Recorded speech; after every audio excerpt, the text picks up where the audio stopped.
All right, so welcome back to the lesson 08, and here in this lesson we're going to talk about the shading sections of our ground dust explosion, and I'm also going to show you the play blast that I've just created.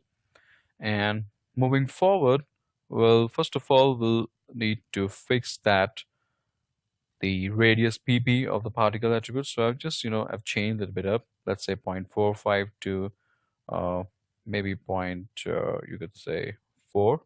0.40 and 0.60 is the most idle value that I've found.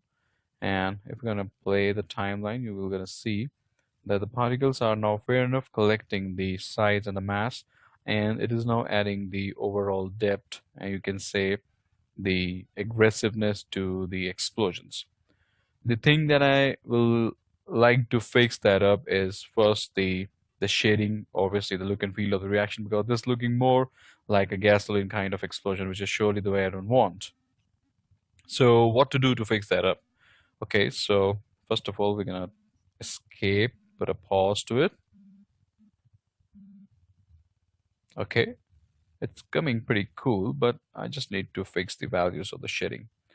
It is also, advisable, at least for now, not to utilize the new feature of the Maya that is called uh, color scheme. So I would like to switch that off. But the only problem is that if you're going to turn that off, the colors would remain the same over here. So it may could be like that. I need to close the Maya or like to go to the window setting preferences and have to come back under the color management. I would like to disable them up, save them up, cancel them up. Okay. So, but I need to save the file and required to come back. Okay, that's fine. It's now been refreshed. So I don't encourage you to use this feature for the Maya because it has already added all those gamma corrections and all. We like to fix them, we like to work with the raw values.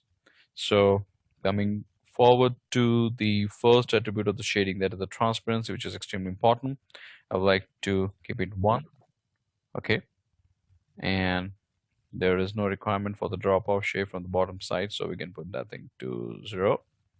So now you can see that we have started building and collecting some interesting colors of the temperature just because of the noise attribute as well as the diffusion attributes. And the color of the dust will not going to be too much saturated. Okay, we'll need to fix that up. That is cool. Now moving forward to the incandescent section. So first of all, I like to make them pretty separate. This should be the overall reaction colors and all. And I cannot go for too much saturated orange color. So we need to settle this in this way. Pretty fine. And I would like to go for a brighter version and like to put that thing to 1. Okay, that's pretty much good.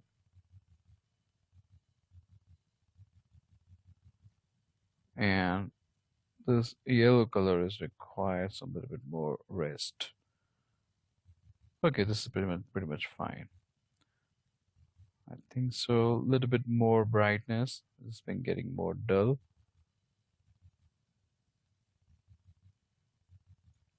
Okay, so that is the case.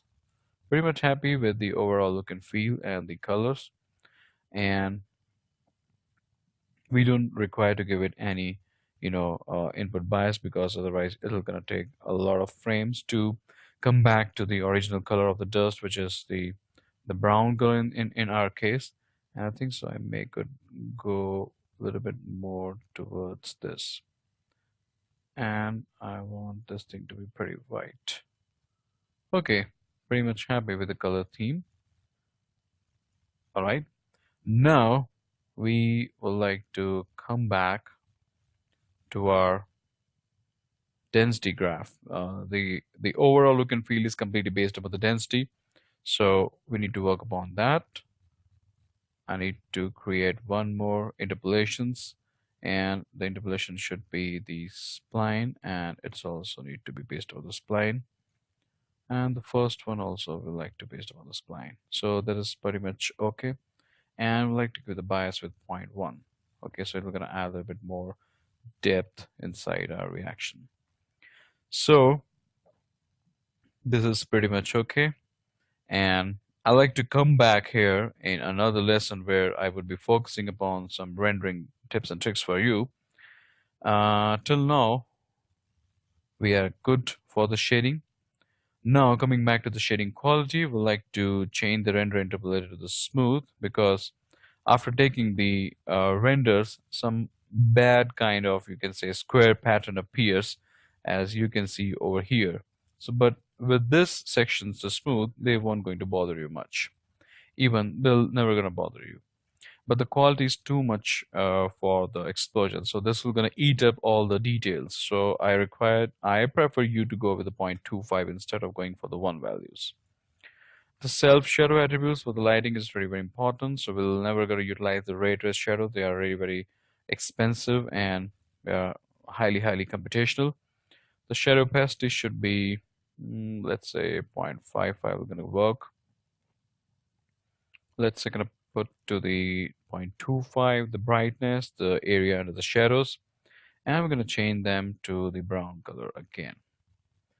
Okay, we're not gonna utilize the real lights, and I guess 0.2 is pretty much okay. I think so. 0.9, maybe 0.5. Okay, and I prefer this angle over here because with that you get a chance to view your explosion in a perspective view so that you can see the things happening over here also and over here also, which is pretty good, I think so. And I think so we are almost done with the sections of the shading. Now we're gonna come back to another lesson where I'm gonna show you the play blast for what we have created up, and then we're gonna talk about some more cool tips and tricks regarding the rendering because I need to work upon the temperature a little bit more. Okay, so I'm gonna take a pause.